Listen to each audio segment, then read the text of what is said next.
All right. Now, you may sense a little bit of a theme, and I remind you that all of these sessions are recorded, and recorded so that we can utilize them and spread them around. So, but you may sense a theme now that we in our organization are concerned about the impact of China and what China is doing. And so we are really, I want to first say thank you to our next speakers for being here, because the Epoch Times is an extraordinary publication. They have an extraordinary website. Thank you for being here. We also had a wonderful movie last night. Thank you, sir, for being here. I've got questions for you. And Jan, I do it all the time. Jekielek, pretty close. Jan Jekielek, who's a senior editor with the Epoch Times, was here last year and has been a great friend of our organization and our people, trying to help us see what's going on in the world and see what's going on in reporting, not limited at all to China. He began his career, he's been in academia, he's been in international human rights work overseas, and he's also been in media. He's been with the Epoch Times since 2009, and in a bunch of different roles, and is now, as I mentioned, senior editor there. He also, importantly, currently hosts a show on Epoch Times digital TV called American Thought Leaders. And that's been getting more and more popular. He gets incredible guests. It's impressive. And Josh Philipp is an award-winning investigative journalist and reporter and editor at the Epoch Times. He's extraordinary. If you read his stuff, he's on the front lines of figuring out what's happening, digging through it and explaining it. He is a recognized expert on unrestricted warfare, asymmetrical hybrid warfare, subversion, historical perspectives on today's issues. 10-plus years of research and investigations into the Chinese Communist Party. This is Josh right here. This is the guy on the right, the young guy. The old guy is Jan. And related topics. These gentlemen are really important to us because they're lighting the way and they're giving us a sense of what is happening, and they're educating us and teaching us, because we can't all figure it out. We need to have this help. And I just would say earlier, what's the challenge going forward? Where are we heading going forward? And one of the things I would say is that we have to understand what China is doing.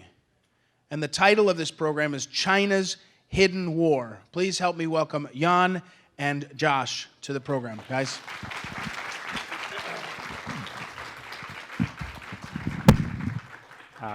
Thank you, Ed. It was wonderful to discover the Eagle Forum last year. I just didn't even know that organizations like this existed in America until I came here pretty much exactly a year ago.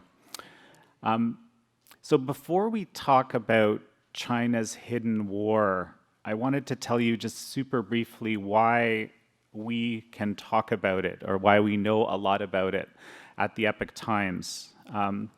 Most of you know our motto is truth and tradition. I see a number of subscribers. A few people came up to me and said, I love the subscription, thank you, and so forth. A lot of you know us because of our reporting on Spygate, or the panel that Joe Hoft and John had last year, and so forth. That's been, and I've even heard that at the Spygate poster that we have out there is going to be used in some of the talks today by others. But we actually originated about 20 years ago, and we were founded by Chinese Americans.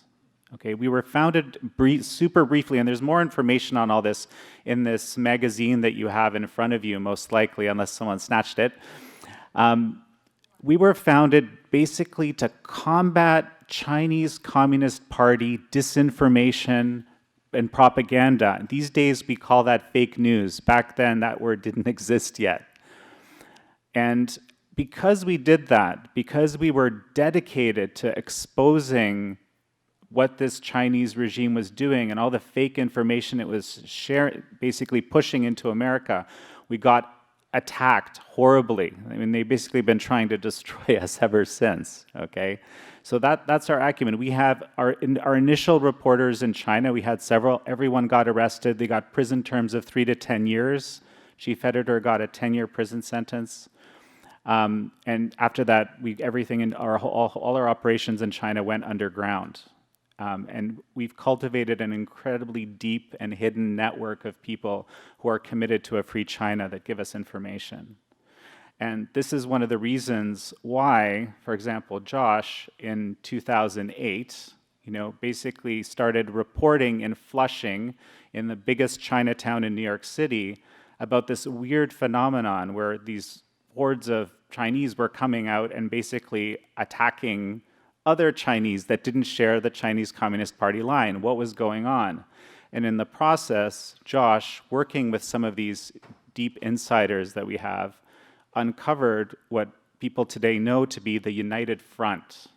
Okay, some of you may have heard about this or not. The United Front, broadly speaking, is a multi-billion-dollar department and operation designed to influence people outside of China, initially Chinese communities, but then, of course, expanding onwards into society in general, to the Chinese Communist Party way of thinking. Okay, and so this is one key part of China's hidden war, is these information influence operations. You've heard about Confucius Institutes, attempt to influence academia to the Chinese Communist Party way of thinking. There's actually approximately 30 odd different strategies that, and Josh can speak to this a little more in a moment, but which we consider asymmetrical warfare operations. So this is actually part of military activity designed to weaken the opponent. And the opponent, of course, is the free world, with America front and center. So how many people here saw the film last night, Claws of the Red Dragon? Okay, incredible, right? Incredible. A few people had a question whether is there a part two? Something like this, right? This film was designed as a television pilot. The producers are over here. They confirmed that with me this morning. So there's more coming. So some of you already have an idea, okay, of a few different aspects of how these operations work. I interviewed Steve Bannon for American Thought Leaders a few weeks back. Okay, and he made the assertion, which shocked even me. He said, I think Huawei, right, which is pictured in the film, is the biggest national security threat that America has ever faced. Okay, and that it's faced a few, right? And I had to think about that. Bigger than nuclear war, than nuclear weapons, right? And I thought about it. And I realized that he was right. Okay. Now, Huawei represents the tip of the spear of this Chinese asymmetrical warfare operations. I'll briefly read you, okay? This is from the Huawei About Us. I just looked it up this morning. We are committed to bringing digital to every person, home, organization for a fully connected, intelligent world. We have nearly 188,000 employees. We operate in more than 170 countries and regions, and we serve more than 3 billion people around the world. Okay? This is the company that's developing what it wants to be, what the Chinese Communist Party wants to be, is the new 5G technological standard for the world. Okay? Now, what is 5G? I've interviewed a number of, probably the preeminent expert on 5G, General Robert Spalding, right, on the show. I recommend you watch those. There's a couple of interviews related to this.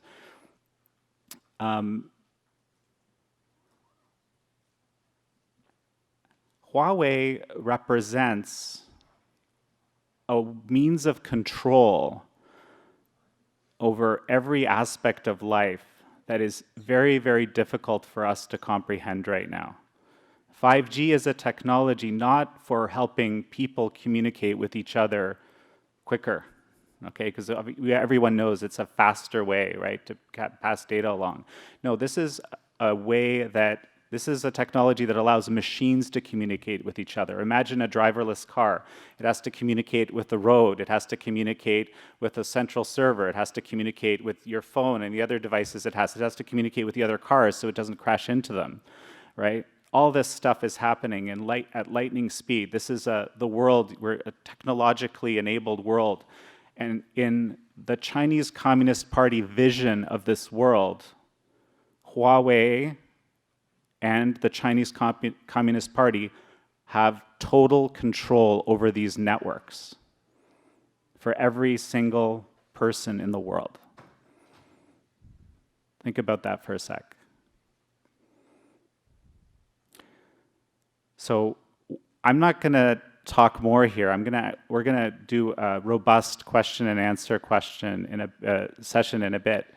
But Josh here, as Ed mentioned, is actually an expert. He's developed a very deep expertise, I think some of the best I've ever seen, around understanding the strategies and the ways of thinking and the approaches behind how all of this was developed. And again, Huawei, as crazy as this will sound, is just a piece of the puzzle.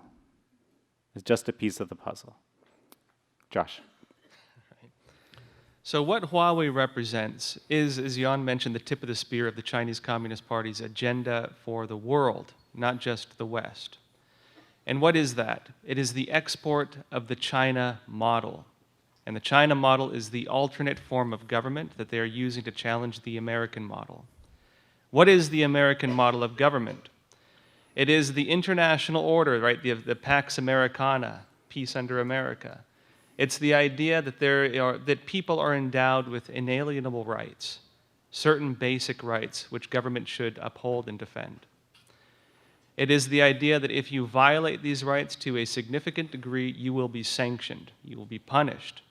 And China has created a very different world order where countries that are sanctioned, such as Iran, such as North Korea, continue to trade and continue to operate and continue to abuse their people despite these sanctions. And China allows this and props up this system. China has a system of government. It is a communist, totalitarian system, still very much so, of state-run companies under the guise of capitalism. It is not in any way a changing country. It has a very polished facade, but the human rights abuses, the totalitarian Orwellian state goes beyond anything I think anyone could have ever imagined. They have things such as the social credit system that monitors every single individual, tracks every single connection they have, every single purchase they make, every single friend they have, and it gives them a citizen score. And that citizen score determines your freedom or your oppression in that society. This is a system they are exporting. And when China goes to countries around the world through the One Belt, One Road initiative, Huawei is one of the key companies that builds these infrastructures. So when they go to countries, say in Africa, they go to countries in Latin America, they go to Europe, they are constructing infrastructure, technological infrastructure, and they are putting in these capabilities within that infrastructure. A country can then have the option of adopting the China model of government. And so just as an example, several African countries, several Latin American countries are already adopting very similar high-tech totalitarian systems. In fact, Darwin, Australia is implementing part of this as we speak. And this is the alternate, I'd say, future of the world. And this is very much where things could go. Now, if anyone saw the movie last night, a few key terms came up. One was China 2025. One was the 1,000 Talents program. A few other things. They talked, of course, about 5G and the ability to, say, influence different, I think, drones and things like this. What China is doing, they have a saying, surpass you at the turn. In other words, it's very hard. If you want to, so just stepping back a bit, they have a program called Project 863. Project 863 was a program to catch up fast and surpass the West. It is considered one of the guiding, say, state-run policies for economic warfare and theft of intellectual property. Now, to step back a little bit further, everyone probably saw these 5 Chinese hackers who were indicted under the Obama administration. Those Chinese hackers were not just normal Chinese hackers. They've now moved this branch, they restructured. It's now under the Strategic Support Force. But at the time, those 5 hackers were under Unit 61398, under the General Staff Department, 3rd Department. The General Staff Department is the war-fighting branch of the Chinese Communist Party.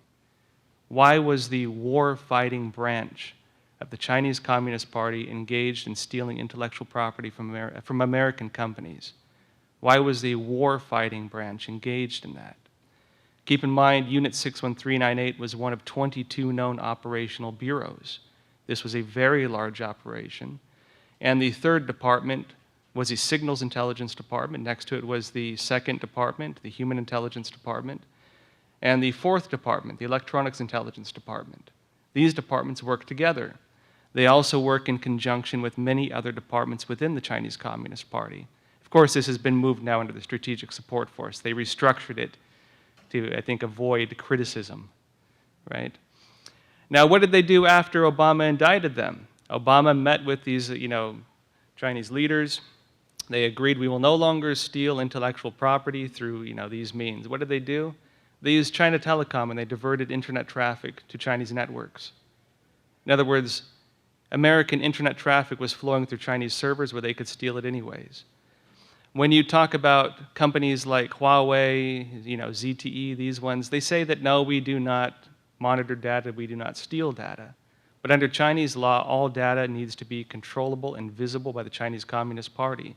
There is no such thing as data collected by Chinese companies that is not visible by the Chinese Communist Party.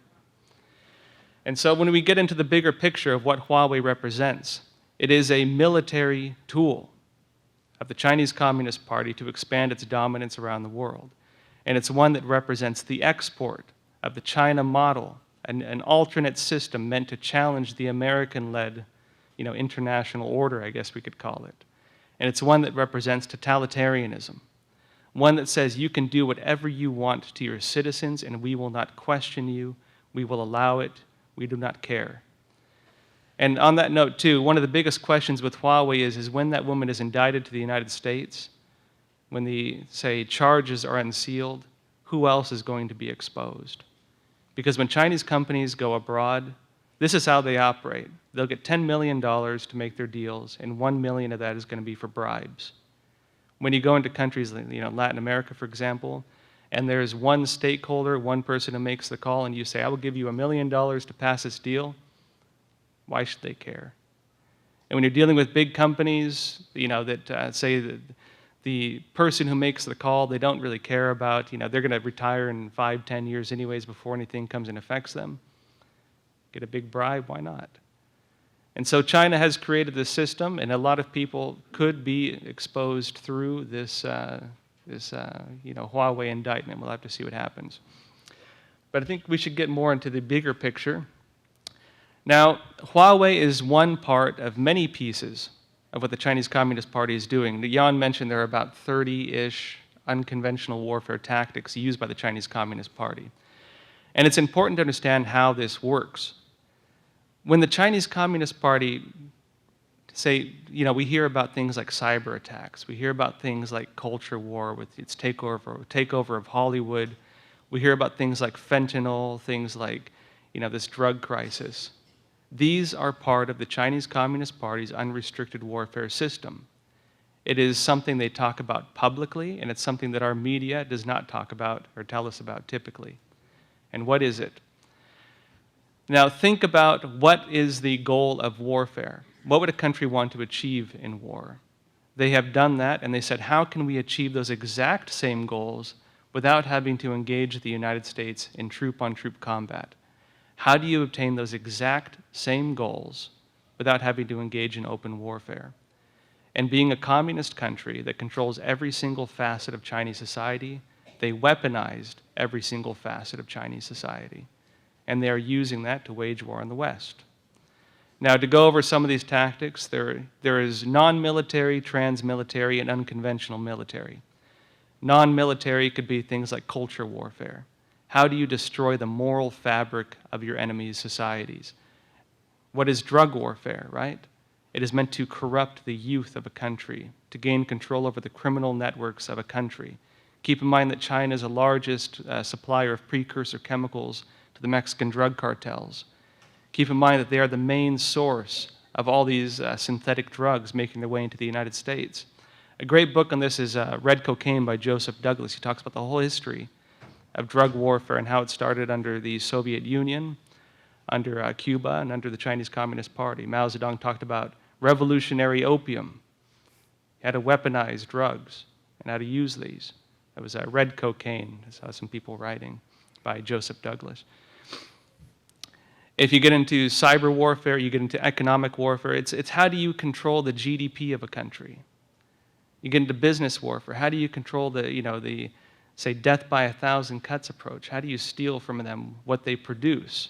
And what is one of the main goals of communism? Seize the means of production. And what are the means of production? That's the factories. That's the natural resources. And what is China doing when it goes abroad? It is going to countries like Australia, it is going to countries in Latin America, and it is buying up the GDP products of those countries. They control the iron mines and things like this. They control the timber, whatever, anything they can find that will give them control over that country, they buy control of. And so this is a very small picture of what's taking place right now. And I think when you get into the unconventional war for, say, open warfare, that's when you get into the future of where things could be heading. And Jan mentioned that Bannon's commented that Huawei is more of a threat than even nuclear weapons. And why is that? You're dealing with a country we're dealing with a future, I should say, where weapons are being developed on a terrifying extent. You're talking about things like AI, you're talking about things like biometrics, you're talking about things like... Okay, we got to take questions soon. Right? Yeah, long story short, where we are at there is a battle in the world, I would say. I think in the West we see it in this struggle between freedom and socialism.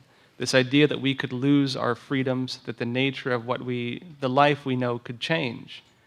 We've seen the effects of this, and we know that this is under attack yet again. When it comes to the international order, it is a struggle between the China model and the American model.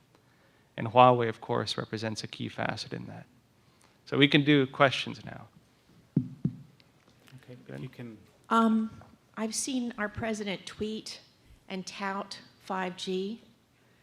And from what I've read about 5G, I'm kind of scared. And so I would like to know, does he know what you all know? And have you been able to communicate with the administration successfully? So I am personally very much opposed to 5G, but I would also say that 5G, in terms of technological development, seems inevitable. The question is who controls the infrastructure as it's being built. And if the United States does not get engaged in building it abroad, China is going to do it. And of course, I should note too, the American 5G technologies are a whole lot more advanced than China's. China requires a whole lot more infrastructure. It requires higher frequencies. It's less safe. America does it better. Again, the question is who controls it. But yeah, it is concerning overall. I agree. And as you heard from those stats that I read earlier, the Chinese Communist Party has a huge head start on getting other countries to basically adopt their infrastructure, and there's the danger, right? I don't know if it's 170 countries, but it's quite a number. I think it's like at least 60 countries now that have said, yeah, Huawei 5G, good to go. I have a quick question. What is wrong with our ignoramus Congress that they wouldn't be protecting us from this? Is there not an assumption that people we elect, job number one is to protect us? Where are they on this? If you were to ask me, I'd say there's two factors. One is, I'd say the biggest, giving them some goodwill, is that China has launched a very strong, I'd say, influence campaign. One of the things Jan mentioned was one of the things I've done a lot of research on and uncovered was the United Front Department. The United Front Department is a Chinese Communist Party systems for infiltrating and, say, gaining control of foreign communities. They work through Chinese fraternal organizations that are like the unofficial governing bodies of Chinatowns. Under those are the triads, the Chinese mafia. And they work also, so they work on the legitimate and the illegitimate sides of a society. And one of course, there's things like the Confucius Institutes, there's things like the Committee of 100 working on influencing high levels of US government. They pay for they pay for mostly trips of pretty much every single U.S. government official they can bring to China. Say a 5-star hotel trip for 2 weeks, and they charge them $2,000 because they have to charge them something. And yeah, they're selling a very picture of China to them. The other side is, I would say, there is some corruption. I don't want to accuse anyone, but this is also a very real issue. But at the same time, I'd say a lot of them are pretty clear on it. Josh, yesterday, Ali Alexander, when leading one of these panels, did a nice thing because we're running out of time. The great thing is these guys are both here all weekend, so you can corner them. But Ali had them, people all at the mic now, say your question one after another, and you guys can maybe take a note. No, take a note or two, and so that sometimes the questions are overlapping, and they can answer broadly, and we'll just have to follow up. So we'll try that, or we can just shut it all down. But pick. Why don't we try that to Let's start? go with that. So everyone give your question real quick. Okay, sentence. let's gather the questions. Okay. Good idea. Not long ago, there was an article in, I forget which news source, 12 pregnant women and 2 Chinese attorneys were arrested in Rolling Heights, California. I say that because that's where I went to high school. And it turned out they were part of a ring of these women who would come to the U.S. in advanced stages of pregnancy, give birth, take their child and the child's birth certificate back to China so they can come back whenever they're ready. Is that directed by the Chinese government, and how much of that is happening? Okay, Yeah, I'm take gathering questions, questions. take questions, I'm so yeah. tempted to answer though. Okay, go ahead. My question is, so obviously your focus is on Huawei and the Chinese government and their attempts at implementing a form of social credit, both in country and worldwide. I would like you to, if you would, compare the threat posed by the Chinese versus our domestic corporate giants like Google, Facebook, Twitter, and their own attempts to control the opinions of Americans and censorship thereof, and their own attempts to implement a form of social credit here in the country. It's a fantastic question, and maybe more than a one-word answer, right?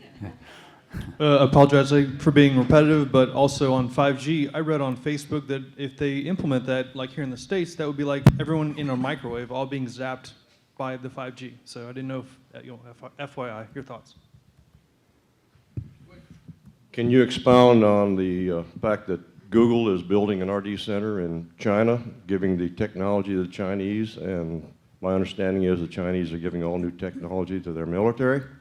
And would you feel like that's a form of treason? Wow. Okay. Light, easy questions. Yeah, go ahead.